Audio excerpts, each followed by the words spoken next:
12월 17일 목요일 베드로전서 3장 1절부터 12절까지의 말씀입니다. 왕같은 제사장 신분을 얻은 성도는 사회생활에서뿐만 아니라 가정생활에서도 영적인 기품이 있어야 합니다. 오늘 본문은 먼저 아내와 남편의 상호 관계에 집중합니다. 베드로는 그리스도인 가정이 그 당시 비그리스도인 가정과 어떻게 달라야 하는지를 보여줍니다. 오늘 본문에는 남편에게 주는 권면이 아내에게 주는 권면에 비해 상대적으로 짧지만 1세기 사회의 관습과 상황을 고려할 때 이 권면은 매우 도전적이고 충격적인 메시지입니다. 예수님을 믿고 성도로 산다라고 하는 것은 삶의 구체적인 자리에서 세상의 가치관과 관습을 거스리고 복음의 가치관과 능력으로 새로워져야 한다는 것을 의미합니다. 이런 점에서 성도의 가정은 이 땅에서 하나님 나라의 진리와 능력을 실천하며 보여주는 복음의 처소요 그릇이 되어야 합니다. 1절, 2절 말씀을 함께 읽어볼까요? 아내들이여 이와 같이 자기 남편에게 복종하십시오. 이는 말씀에 순종하지 않는 남편일지라도 말이 아닌 아내의 행실로 인해 구원을 얻게 하려는 것입니다. 그들이 두려움으로 행하는 여러분의 깨끗한 행실을 보고 그렇게 될 것입니다. 아멘. 베드로는 그리스도의 종에게 권면하는 것을 마치자마자 바로 그리스도인의 내면을 향한 권면을 시작합니다. 그리스도의 종이 주인에게 복종해야 하듯이 그리스도인 아내는 가정의 주인이자 자신들의 남편에게 동일한 원리에 따라 순종해야 한다는 것입니다. 특별히 본문은 비그리스도인 남편을 둔 아내들에게 초점을 맞추고 있습니다.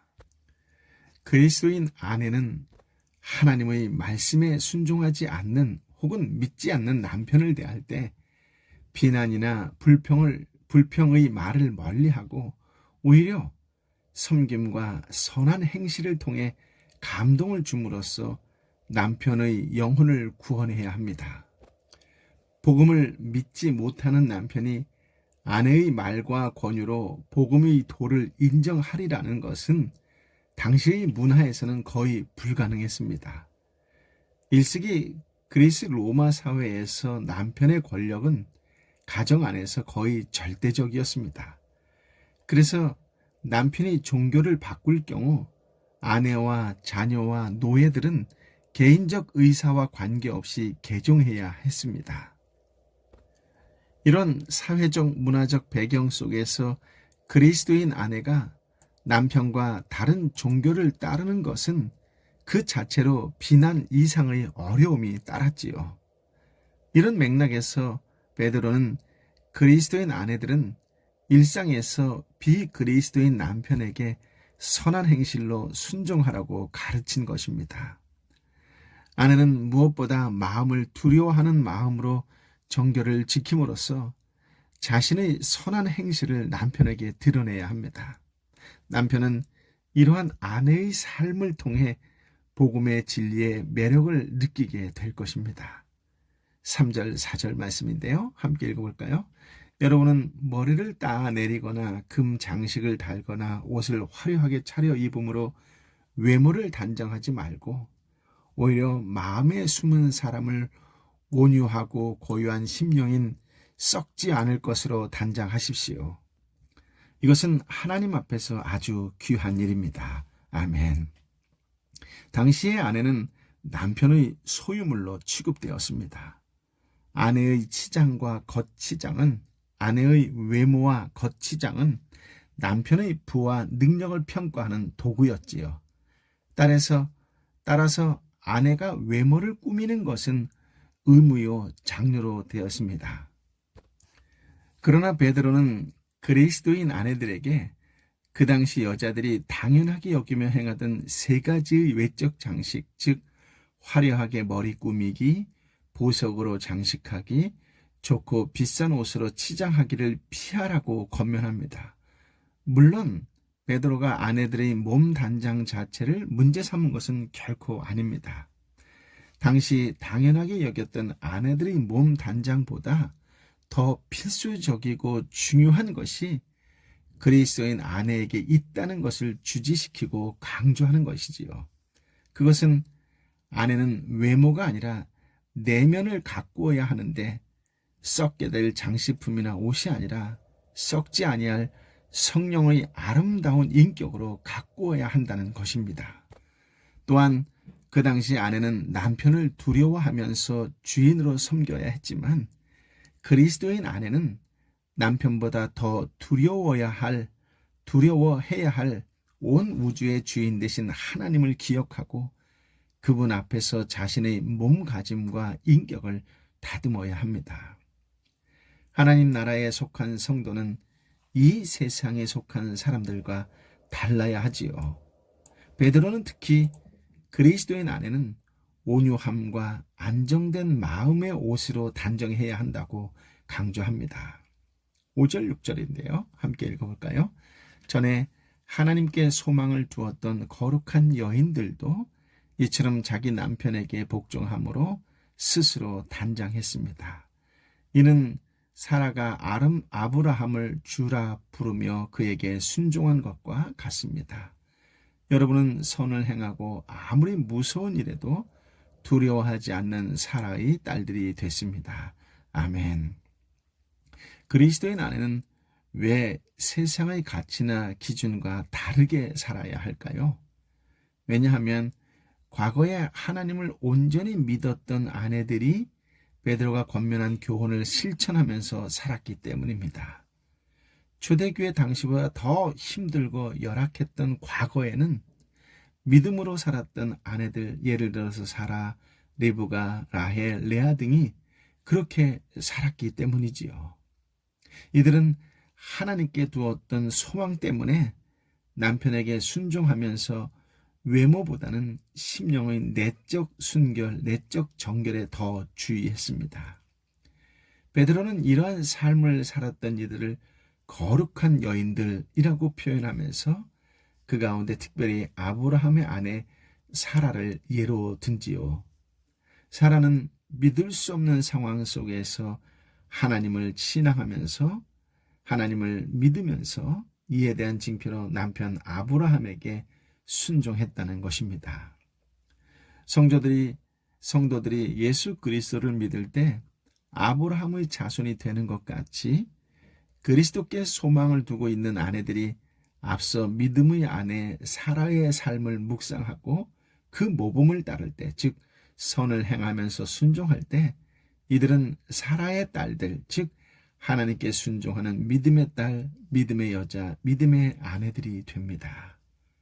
저와 여러분도 이런 믿음의 사람으로 온전히 순종하는 하나님의 사람이 되시기를 예수님의 이름으로 축복합니다.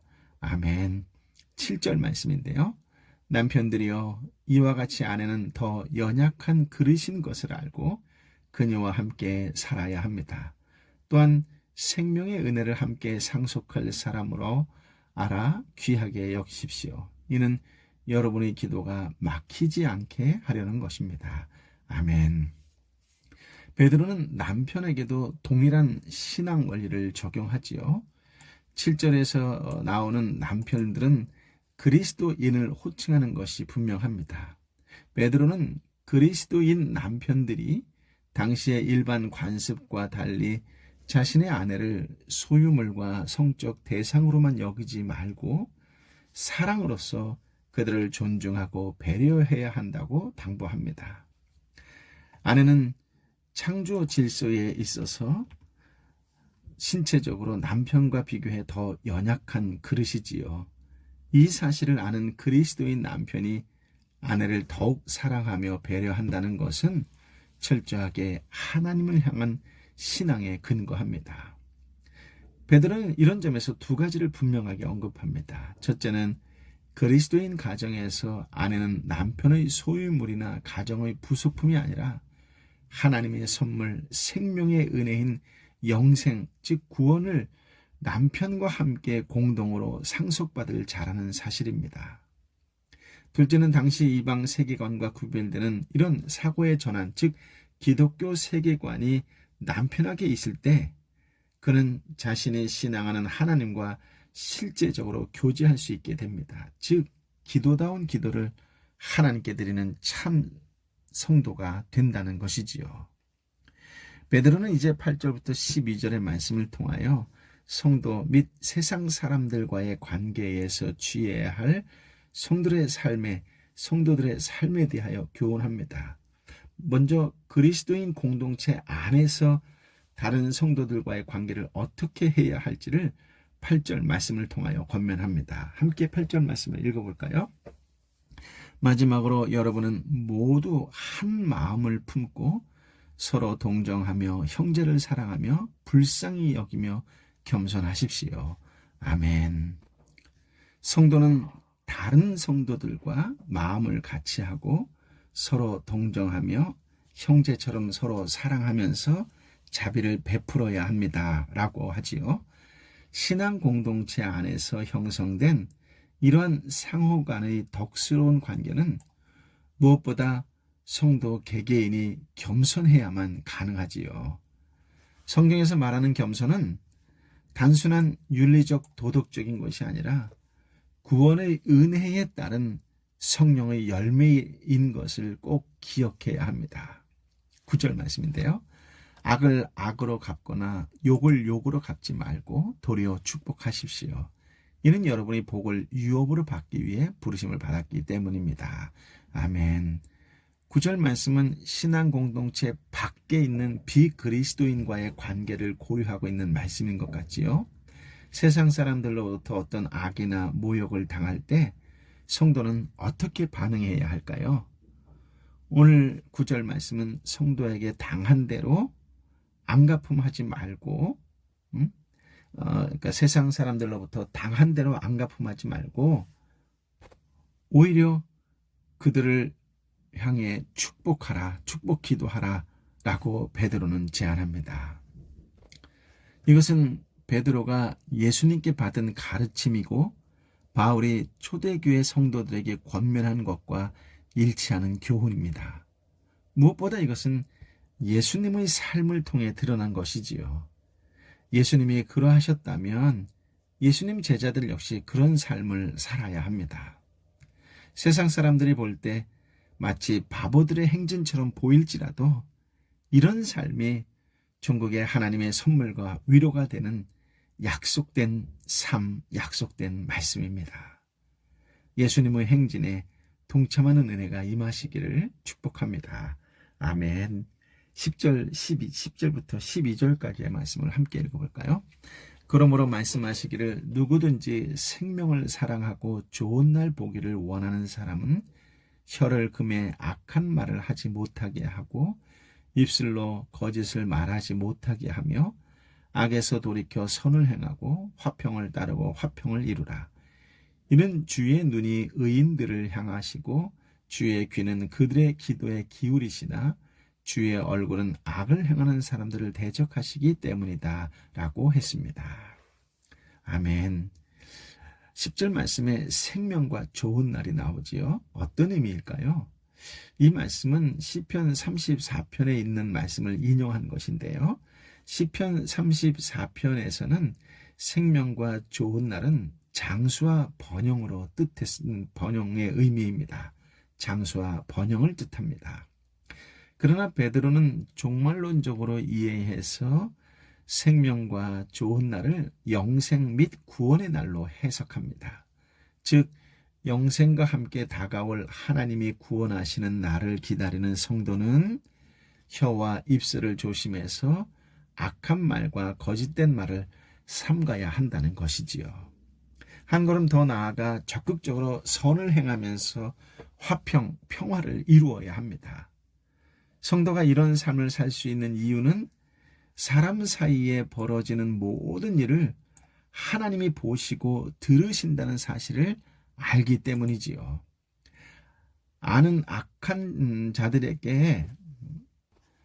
이는 악한 자들에게 하나님의 심판이 반드시 임할 것을 확신하는 믿음입니다.